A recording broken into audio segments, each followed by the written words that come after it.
There are forests in Scandinavia where even the sun seems to lose its way.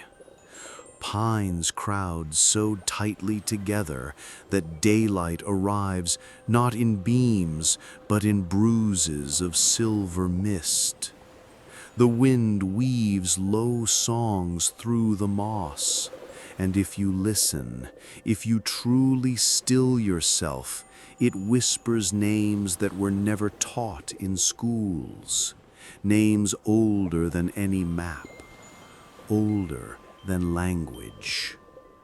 And among them is one name carried only on breathless lips, Hulder. She is not a story, she is a sensation, a brush of warmth against your back when no one is near. A woman glimpsed between birch trunks, too bare, too lovely, too still. Some call her a forest nymph, others a cursed maiden.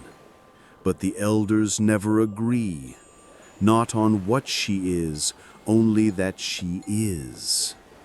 They say she appears to men who wander too deep, too long, too willingly. She hums before she shows herself, her voice like a lullaby that makes your skin forget how to fear. She walks barefoot, her hair loose as rivers, her eyes glacial and unblinking. But it is not her beauty that chills the bones, it is her tail, a cow's tail, soft and swaying behind her, hidden in glimpses and shadows. If you see it, it's already too late.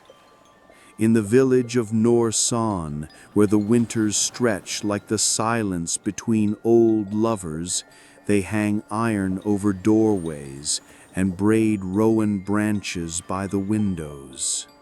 Not for wolves, not for bears, for her, the Hulder. She of the hollow hill, she of the slow smile and endless ache. Children are told not to speak her name after dark, for it invites for attention. But of course they do. The young are always drawn to stories wrapped in secrecy and skin. The forest is not a place, it is a hunger, and the Hulder is its most patient mouth. She does not chase, she waits. By frozen streams where minnows flicker like forgotten thoughts. In misted glades where mushrooms grow in perfect rings like invitations. By lichen-covered stones that still hum with the memory of ancient footsteps. She watches, and sometimes she chooses. There are stories, always stories, of a boy with golden hair who followed a doe into the trees and never returned. Only his scarf found weeks later, hanging from a branch like an offering.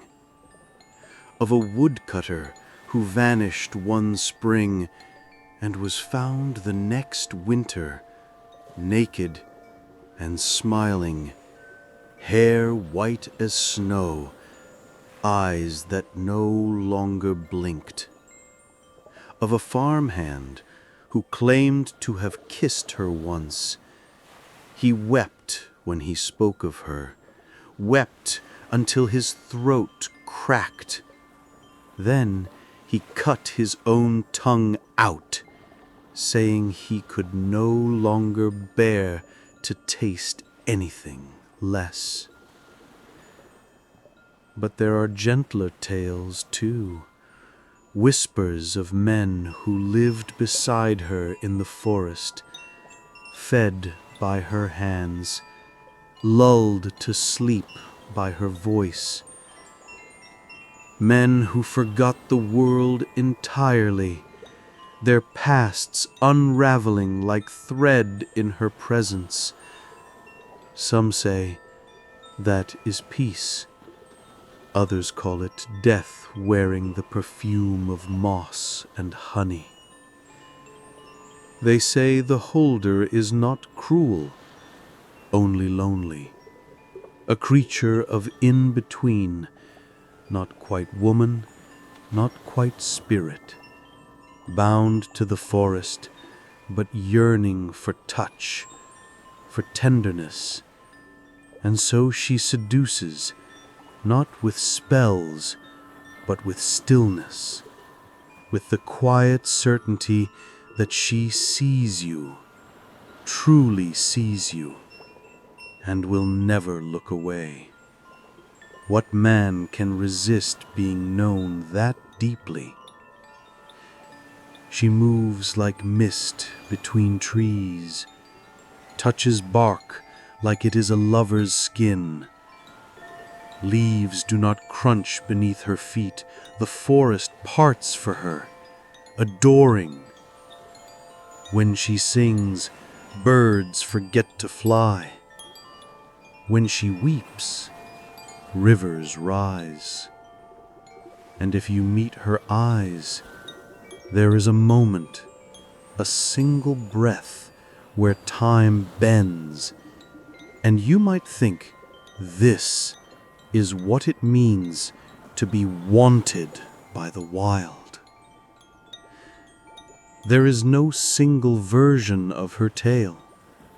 The Samis say she was once a woman scorned, left at the altar and swallowed by the woods, her grief turned eternal. The Norse speak of her as a daughter of the hidden folk, banished for her tale and beauty alike. Some even believe she is the forest itself, given form, given longing, given lips that crave stories whispered into her skin. But all the tales agree on one thing. You do not find the Hulder. She finds you. There are footprints sometimes, small, bare, perfect, leading from the river's edge to nowhere, or soft singing that echoes too close to your ear, even though you stand alone, or the scent of smoke and berries on the wind where no fire has ever been lit. She does not need you to believe. She only needs you to follow. And once you follow, the world begins to change. The path twists into something unfamiliar. Time stretches, warps, dances. Your heartbeat becomes a drum she plays with every glance. You forget your name. You remember only the warmth of her breath against your ear. Yet she always gives a choice.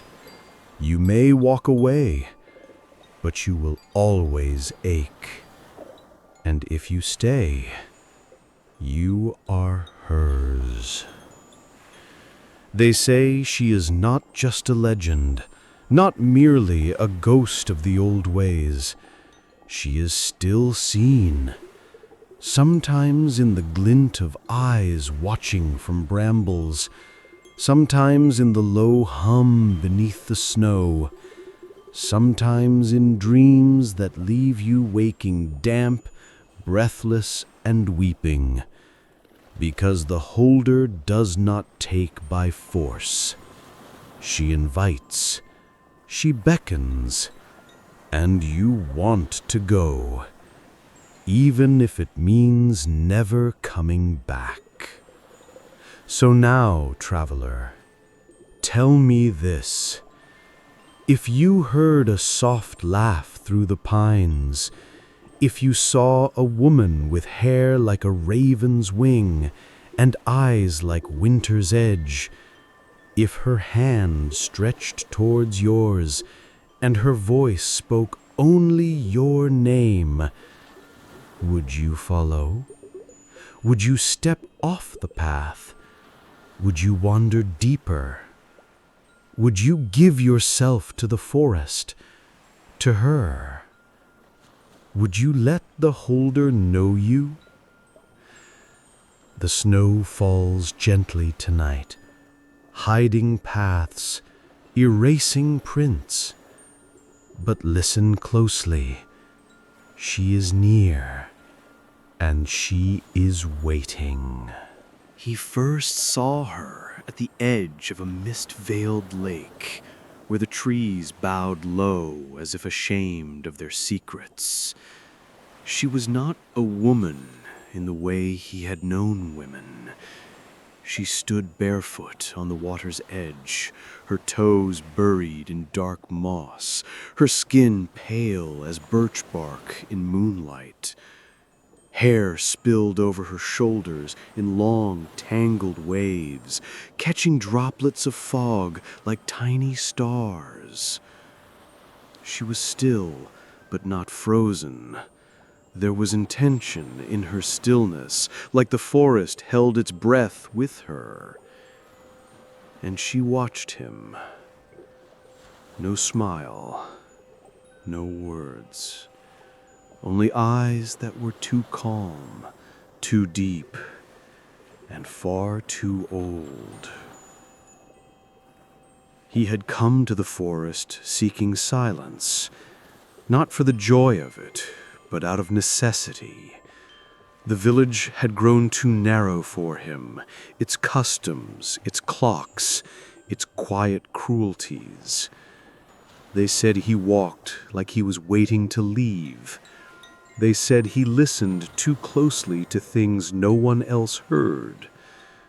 They said his hands were soft and his gaze untrustworthy. So he left. Took only a hunting knife, a coat of wool, and a name that no longer fit him. The forest welcomed him with neither kindness nor hostility, only a kind of indifference. But the longer he walked, the more it seemed to notice him. Birds paused mid-song. The wind followed him, not ahead nor behind, but beside. Branches bent not to block him, but to guide. And then he saw her, the Hulder. He did not know her name yet, only her presence, the curve of her body against the mist, the way the shadows clung to her as though they too longed to be close. Something in him stirred, something buried and wordless, like a thread being pulled gently from his chest. She disappeared when he blinked, but the echo of her remained. He camped by the lake that night, not for shelter, but in quiet defiance of his own fear. He told himself he was not a child, that he did not believe in the forest's tales. Yet he lit no fire, and when he lay down, the trees above him felt like eyes. In the morning, he found footprints beside his own, small, bare, perfect. She was not human. He knew that in the way his blood cooled when he thought of her, in the way his breath caught when he remembered her stillness. But she was not a beast either. There was grace in her, an aching grace, like something once divine, now exiled. He returned to the lake again and again. Days stretched into weeks. She would appear without pattern, sometimes at dusk, sometimes just before dawn, never closer than a few paces, always watching. Each time she revealed a little more, a shift of the shoulder, the line of her throat, the glisten of her lips. She never spoke, yet her silence carried meaning, an invitation, a challenge, a warning. He began to speak aloud to her, though she never answered. He told her of the village, of the men who scoffed, of the women who turned away. He spoke of his dreams, the ones where he woke with a name on his tongue that he did not recognize, the ones where trees grew from his skin and whispered lullabies only she could understand. Still, she said nothing, but she stayed. The forest began to change with her presence.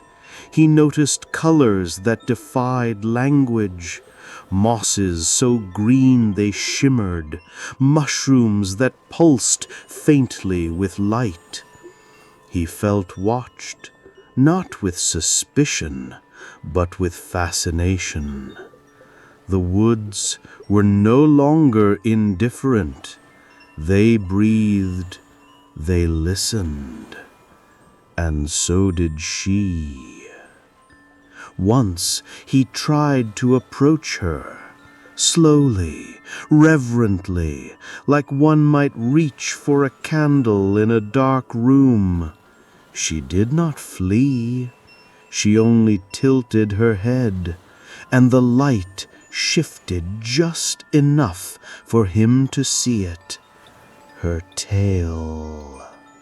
It swayed, soft and bovine, peeking from beneath her long hair. A strange detail, beautiful in its strangeness. But it was not the tail that made him stop. It was her eyes. There was sorrow in them, ancient, immeasurable. A sadness so deep it threatened to pull him under, drown him in its still waters.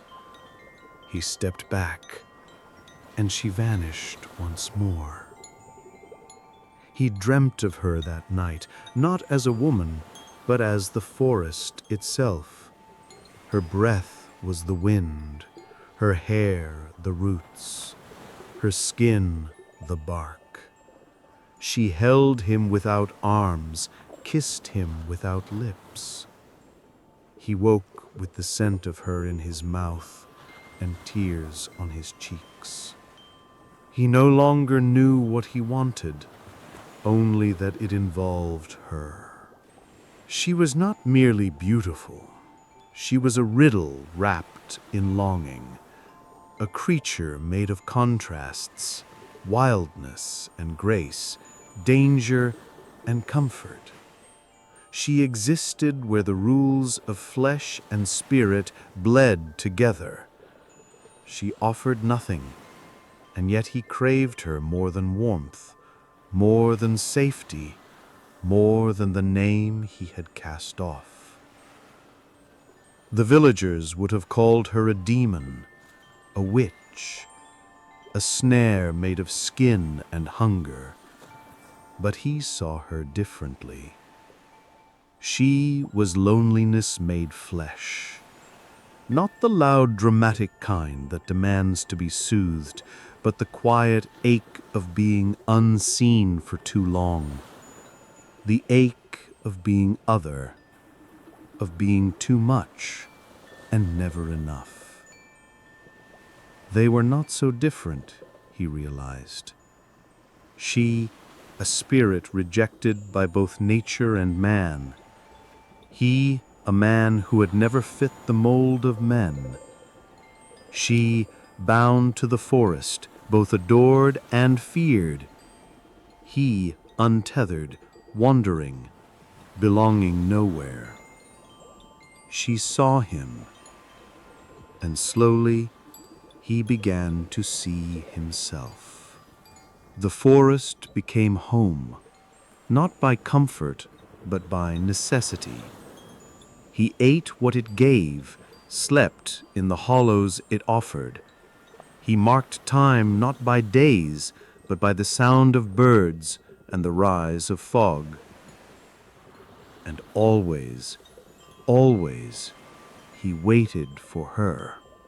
When she appeared, he stood in silence, no longer speaking, only being. And she did the same. Two figures breathing in rhythm with the trees.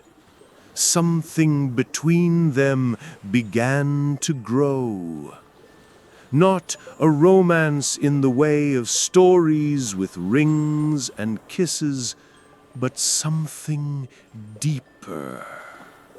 A recognition, an ache shared across the chasm of flesh and myth. One evening, as twilight smeared the sky with bruised lilac and the loons cried from across the lake, she stepped closer than ever before. Close enough that he could see the fine hairs on her arms, the slow rise of her chest, the glint of fear in her calm. He did not reach for her. He only whispered, "I'm not afraid." And for the first time, she blinked. He does not remember if she touched him that night or if it was only the wind carrying her shape into his arms. He only remembers waking beneath the canopy, marked by a warmth that did not come from the sun. She had left no footprints, but he could feel her beneath his skin. The forest stirred differently now. The trees leaned in. The ground softened beneath his steps. The birds grew quiet when he passed. He was not one of them, not yet, but the line had begun to blur. He no longer looked back toward the village. He had forgotten its shape, its noise. The man he had been was dissolving like snow melting into moss. And in his place, something new was forming, something tender, something wild, something hers. The forest no longer let him leave. He had tried once, not out of regret, but confusion, when the weight of what he felt began to press too heavily against the edges of his chest. He packed what little he had, retraced his steps past the stream that murmured in tongues he almost understood, past the crooked pine that always seemed to lean closer than before. But every path turned inward. Every stone he remembered was moved or multiplied or missing. The forest shifted like a dream losing coherence. He understood then, this place had decided he belonged to it. Or perhaps she had. He saw her more often now, not just at the lake's edge, but between tree trunks when he gathered firewood, in reflections that rippled across still water before his face even appeared. She was never close enough to touch, but the space between them trembled with promise. He longed for her in a way that frightened him, not just in his body, but in his breath, in the rhythm of his thoughts. His dreams grew thick with her presence. He would wake with her name clinging to his throat, her scent like wet earth beneath his nails. And she was changing too. He began to catch glimpses of expression on her face, something close to wonder or pain, or maybe both. Her silence was not empty. It was dense, like a forest before a storm, full of tension and possibility. Her eyes no longer watched him like prey. They lingered, searching, softening.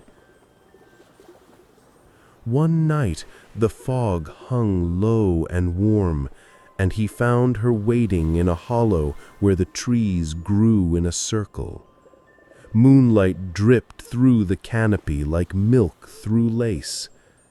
She didn't vanish this time. He stepped forward slowly, reverently, as though the moment itself might shatter beneath his weight. She did not move, her eyes locked to his, wide, liquid, unblinking. Closer, a breath between them. Two. He could see the pulse in her neck, fast and fluttering.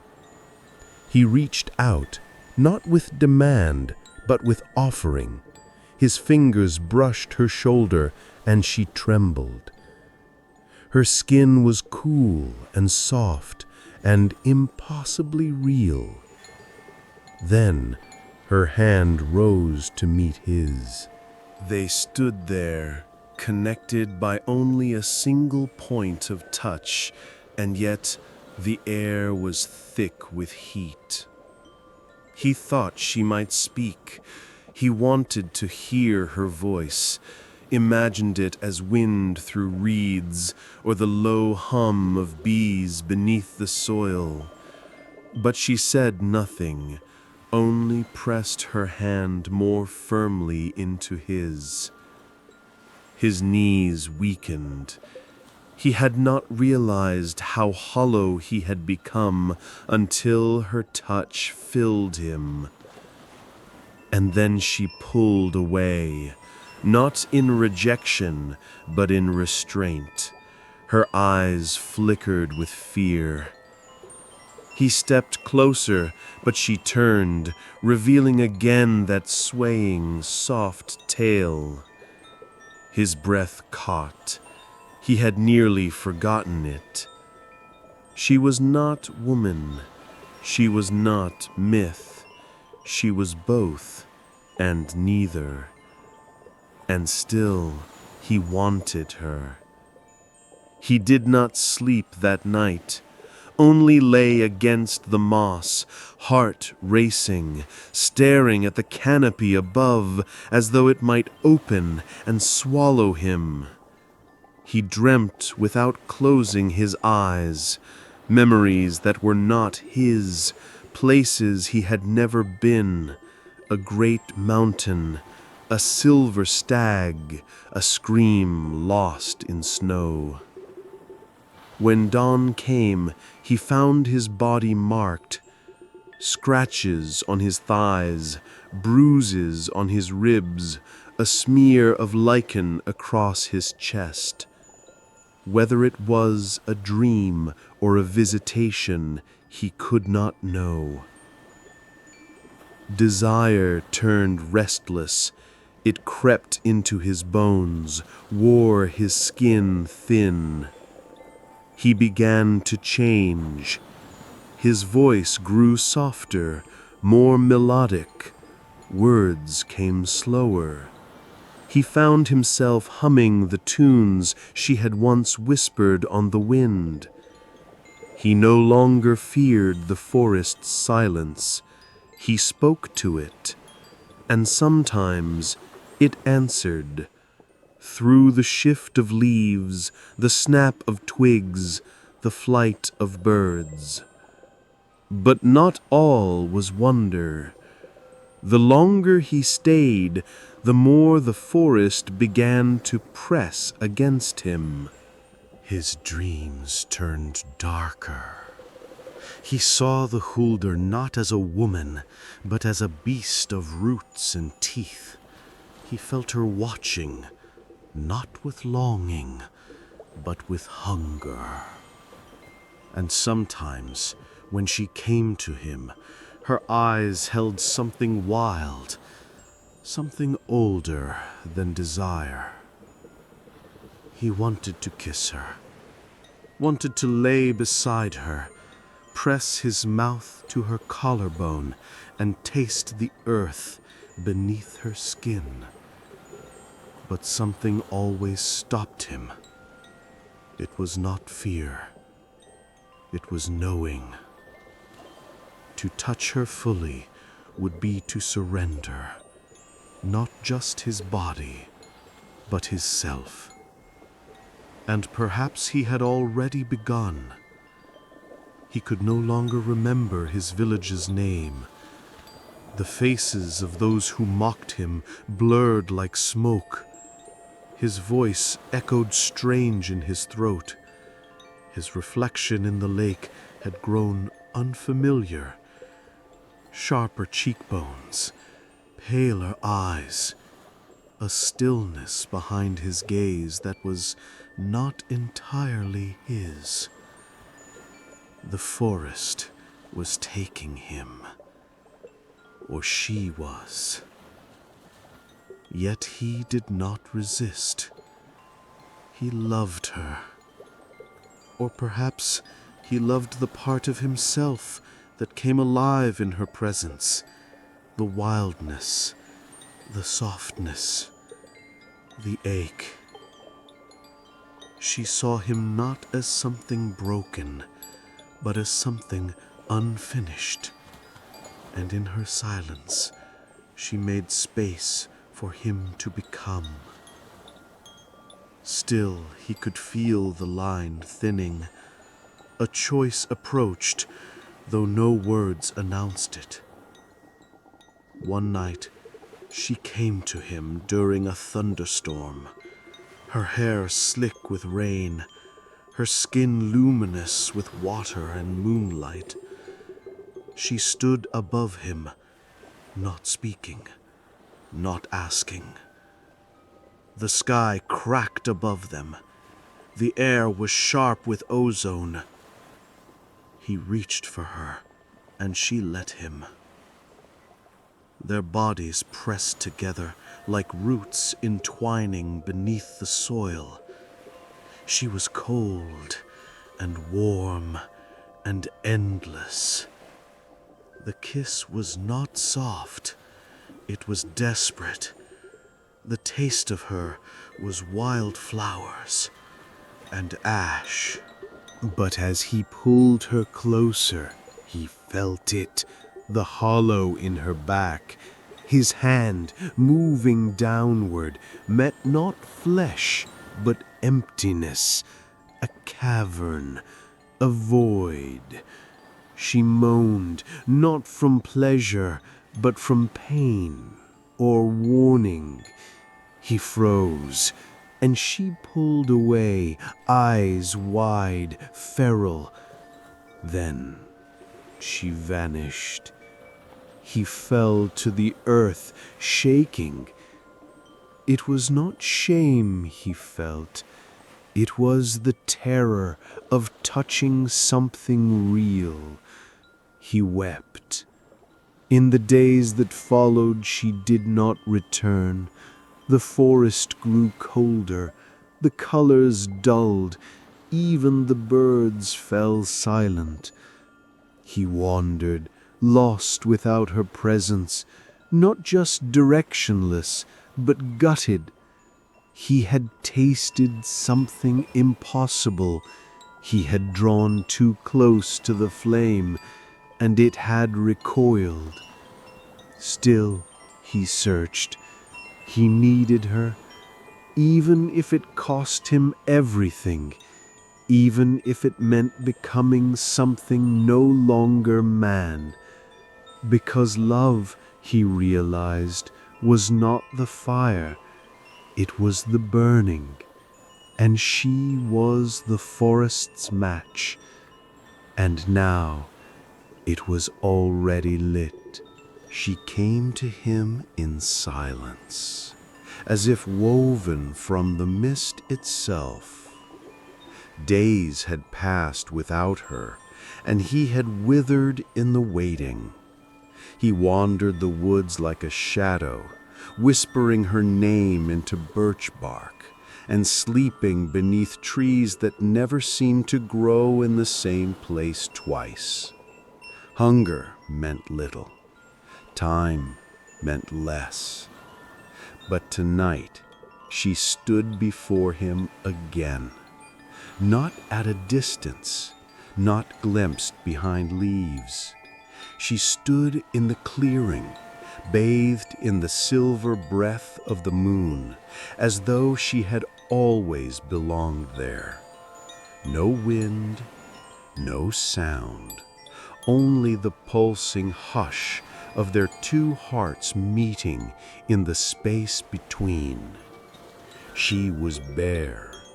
No moss-veiled gown, no clever shifting of bark or vine. Her skin shimmered with dew, and her hair tumbled like the forest's own secret waterfall. Her eyes were heavy with something vast, sorrow, yes, but also desire, need, longing that had grown too large to carry. He rose, wordless, and stepped toward her. She did not move. Their breaths met first, his ragged, hers quiet as snowfall. When his fingers reached for her, they did not tremble. The fear was gone. In its place, reverence. His touch brushed her shoulder, her collarbone, her jawline traced with moonlight. Her skin felt alive beneath his fingertips, as though the forest itself sighed through her veins. He pressed his lips to her neck, and she shivered, not with cold, but with the ache of being known. Her hands found him then, not with possession, but with prayer. Her fingers explored him like he was a map of something lost. Each scar, each breath, each hesitation met with wonder. Her palms slid down his ribs, across his chest, over his heartbeat. He gasped when she touched it, as though she had pulled it free and held it in her hands. They sank together into the moss, a bed stitched from centuries. Their bodies moved like echoes, like the way rivers curve through stone. It was not the frantic rhythm of lust, but the slow unraveling of silence. She moaned, soft and low, her mouth near his ear, and in that sound was all the language the forest had ever known. He kissed her shoulder, her wrist, the soft indent above her hip. She arched against him, not just to feel, but to be seen, to be claimed. And as he entered her, she wept, not from pain, but from the terrible sweetness of being touched without fear. Their rhythm built like a storm in the leaves, steady, pulsing, inevitable. And when it broke, it was not an ending, but a release, a spilling of everything they were into the soil, into each other. He held her after, breathing her scent, moss and wood smoke and something ancient, something not meant to linger in human lungs. He thought in that quiet that she might be his, truly his. But then he saw it. The tail. She had turned, just slightly, reaching for his hand in the moss, and the light caught it. That swaying, pale cow's tail, smooth as silk and utterly foreign. Not ugly, not monstrous, simply other. She stilled. She had not meant to reveal it. She tried to move, to hide, but he stopped her. He touched it, not with revulsion, with awe. She shivered, but did not flee. And he saw now the sorrow that lived behind her eyes. She had never been only beauty, never only desire. She had been hiding something no mirror could hold. A curse, perhaps, or a truth the world had no words for. She turned to him, and for the first time she spoke. Her voice was softer than breath. I am not what you love. He shook his head. You are more. She closed her eyes. Then came the stories, not told with words, but shared in memory, poured from her mind into his as though the air itself were the vessel. He saw her first love long ago, a man who kissed her under winter's sky, then screamed when he touched her tail, who fled, spreading tales of the monster in the woods, who returned with fire. He saw villagers chanting prayers into the trees, laying traps, poisoning streams. He saw her alone for centuries, desired from afar but never held, never accepted. The curse was not in her form. It was in the way the world refused to love what did not fit. He wept, because he had known that kind of exile too, had worn it in silence for years. He touched her face again. You are beautiful, he whispered. But she shook her head. I am dangerous. The ground trembled slightly beneath them. He looked around. The forest was watching. The trees leaned in. He felt a pull in his chest, not fear, something deeper, a recognition. She wasn't warning him. She was offering a choice. To stay meant to become something else. To leave meant to forget. Her curse was not transformation. It was memory. He would not remain unchanged. Already he could hear the birds in his bones, feel the roots in his skin. The forest was inside him now, seeded during every moment of touch. And he loved it, loved her.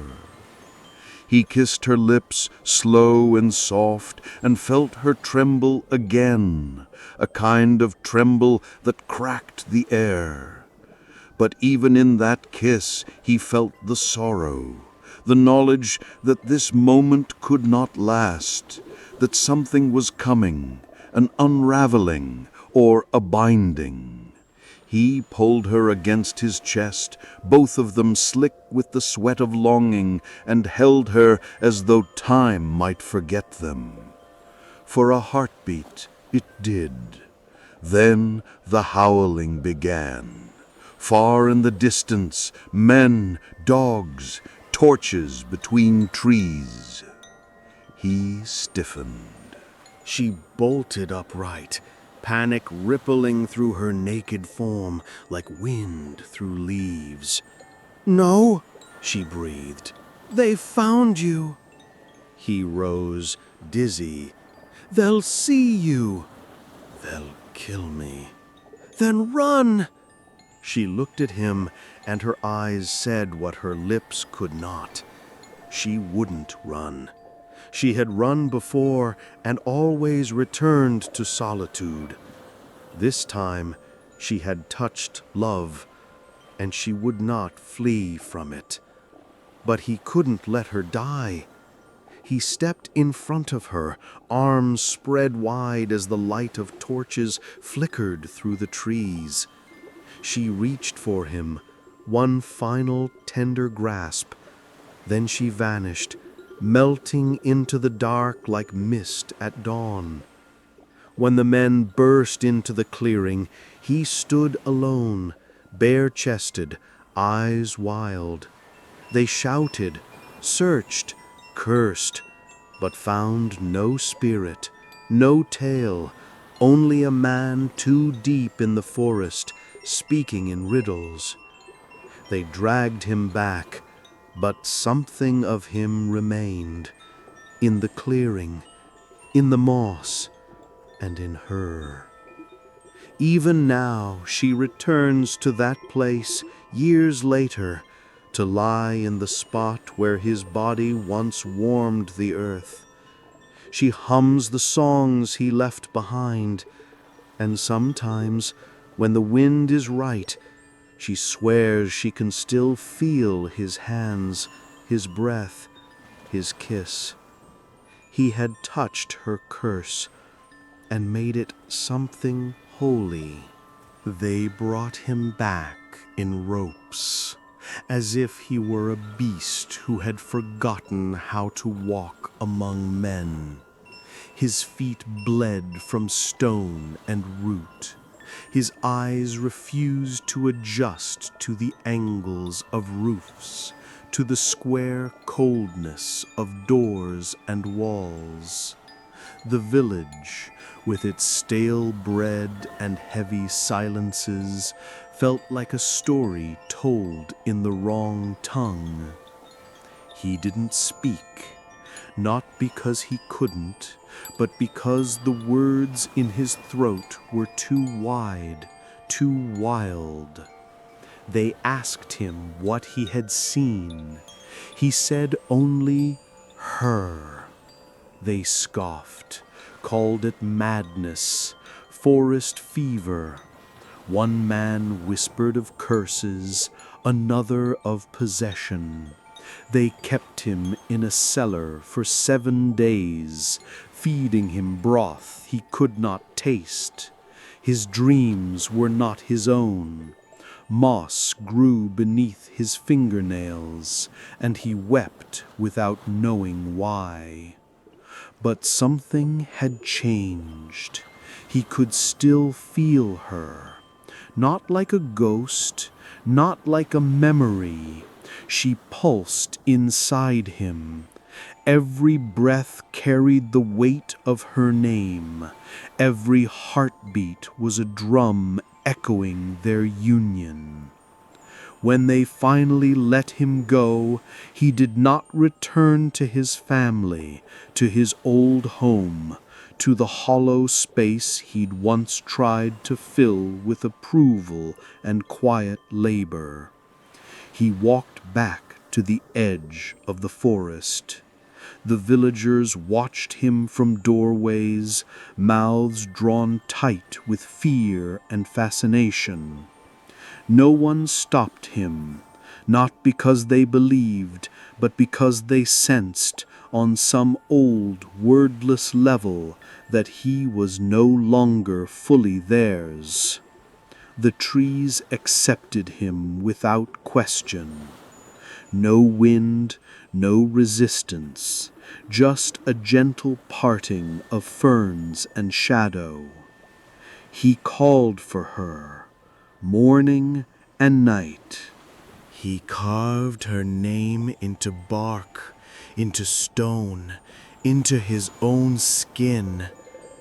But she did not come, not the first day, nor the second, not even the seventh. Still he stayed. He built a small shelter from pine boughs and birch, slept beneath open sky, ate only what the forest offered.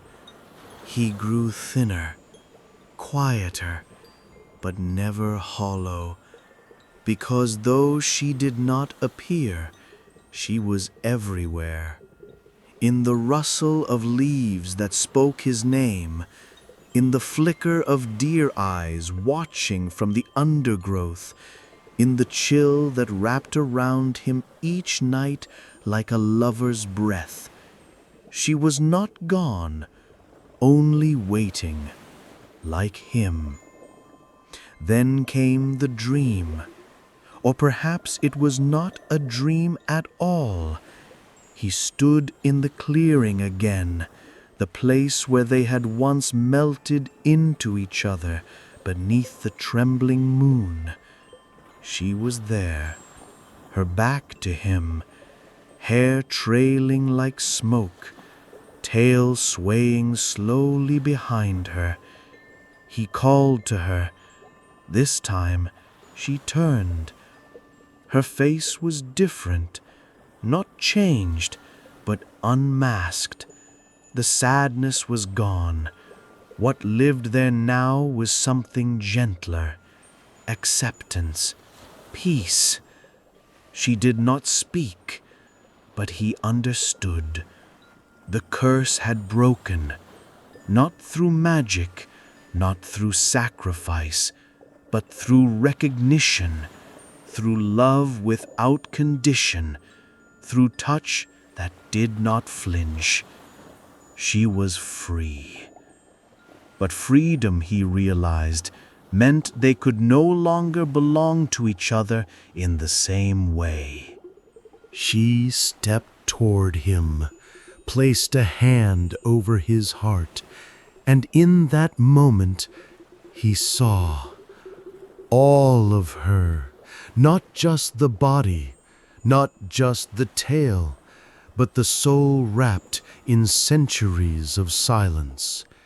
He saw the child she had been before the forest took her, the joy she once knew, the cruelty that stripped it away, the loneliness so vast it became her skin.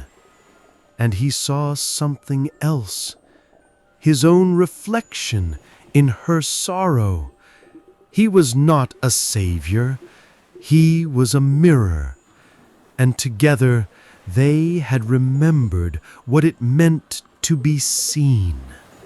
She kissed him, not on the mouth, but on the brow, a touch that melted time. When he woke, his body was warm despite the frost on the ground, and she was gone. He did not call for her again, not out of despair, but devotion. Love, he now knew, did not always ask for presence. Sometimes it asked for witness. So he remained in the forest, not as a hermit, not as a madman, but as a guardian of the story. Seasons passed. He grew older, but not as other men did. His hair grayed with the grace of stone worn by river. His hands grew rough like bark, but his eyes stayed bright. Sometimes he'd feel her watching, a shimmer between trees, a hum In the canopy, a single white flower blooming where no seed had fallen, and he would smile. In the village, they whispered about the man who vanished and returned changed. Some said he lived still, kept alive by witchcraft. Others claimed the forest had swallowed him whole and spat out something not quite human. Children dared each other to walk the edge of the woods, hoping to glimpse the pale woman with the tail. They never saw her, but sometimes in the deep of night, they'd hear a song, low and sweet, full of longing and something else, something like joy. And the elders would shiver and say, "The Hulder remembers." They never speak the man's name. Perhaps they've forgotten it, but the forest has not. His story is written in lichen, carved into bark, sung by birds, not in full, never in full, but in pieces, enough to make you wonder, enough to make you listen a little closer when the wind passes through the trees, just so. And if you step too deep into the woods, and if the moss beneath your feet feels suddenly soft, too soft, and the hush around you thickens like honey, perhaps she is near. Perhaps he is too. Their love was not meant for the world of men, but it lives still, in leaves, in soil, in the hush between heartbeats, waiting for the next soul brave enough to see beyond the shape of things, to love the parts that were never meant to be beautiful, and to be changed by it. Have you ever stood at the edge of the woods and felt it? That slow, beckoning hush, as if the forest itself were inhaling your presence. Like something beneath root and bark had turned its ancient eyes toward you, not hostile, not kind, but awake, alive, listening. Some part of you knows to fear it. The unknown has always whispered danger, but another part, quieter, older, and far deeper, leans forward, craving the secret it cannot name. There are stories older than fire, older than stone, folded like fragile wings inside the moss. Names lost to lichen and snowfall, not because they were forgotten, but because they were kept, too sacred for the brittle language of daylight. The Hulder was one such secret. She was never meant to be understood. She was meant to be felt, not in words, but in the soft animal ache that stirs when you glimpse a figure in your dream you cannot name but wish to follow. In the scent of pine and wet earth after rain, where skin meets moss and breath catches between heartbeats. In that impossible hush, when the world pauses and you sense someone is watching, but it is not fear you feel, it is longing. We call her a creature of folklore, a spirit, a seductress. We study her from a distance as if she were an object pinned beneath glass, a relic of a world we no longer understand. But what if the Hulder is not a being to be catalogued, but a truth to be remembered? What if she was never a monster, but a mirror? Look closely at every tale told about her, and you will see the edges are shaped by what we fear and what we desire. We made her wild because we buried our own wildness deep beneath stone and steel. We made her dangerous because we did not know how to love without ownership or loss. We gave her a tale to mark her as other, when the real wound was her loneliness, which looked too much like our own. The man who followed her into the woods did not conquer her. He did not save her. He saw her. And in that seeing, something ancient was healed. Not just in her, but in him and in us. Because that is the cost of loving the unknown. You do not return untouched. You will carry leaves tangled in your hair and silence crawling up your spine. You will wake from dreams with hands outstretched to someone who isn't there.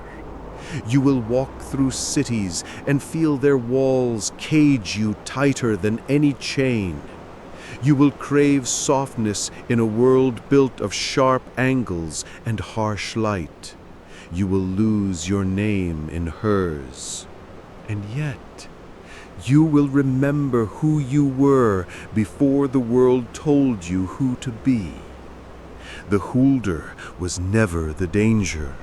The danger was the part of you that chose comfort over depth, that turned away when you saw her reflection in yourself, that closed the door instead of walking into the trees. She is not just a woman of the woods.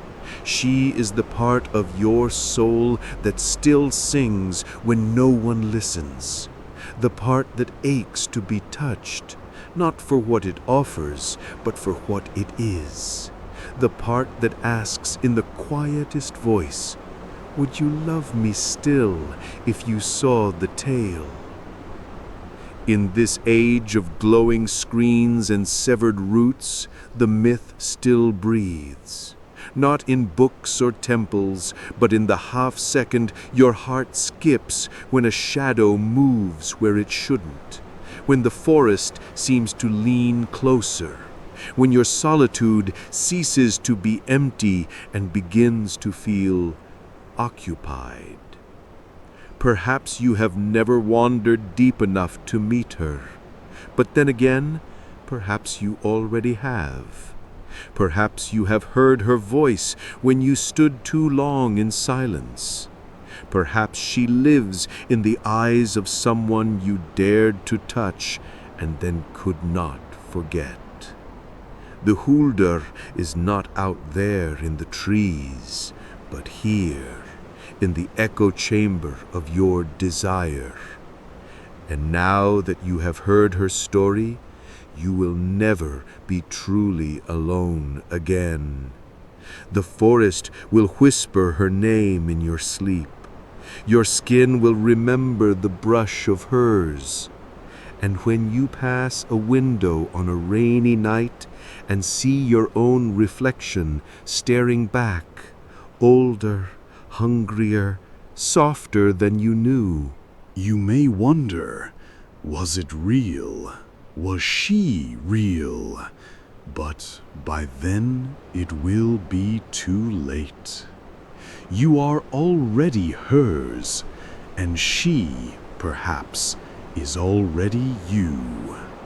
Because to love the unknown is to be changed, to let the wildness you thought buried awake like a slow fire beneath your ribs, to walk the thin line between light and shadow, desire and fear, flesh and spirit, to understand that every myth is a wound and every wound is a story that lives not just in distant forests or forgotten tongues, but inside you. She waits in the spaces between your thoughts, in the lingering scent of rain on pine needles, in the silence when the world forgets to speak. And if you listen closely, if you let your heart slow and your breath deepen, you might hear her still singing, a song woven of longing and loss, of beauty and sorrow. A song that asks you to remember, to love without knowing the end, to see without needing to possess, to be wild even if for only a moment. So go, walk the edge of what is known, leave the path, let the hush find you. And when the forest opens not with welcome, but with recognition, step forward.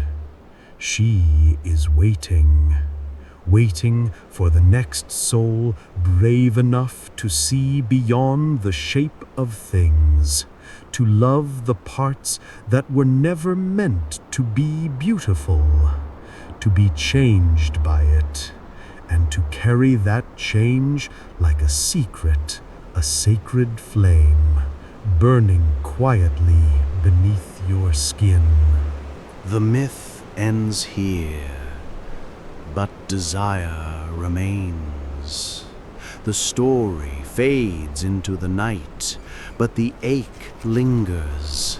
The forest is silent, but it calls. Would you answer? Would you dare to walk into the unknown? To love a spirit not for what it can give you, but for what it makes you become? Because in the end, the Hulder is not a creature to be feared.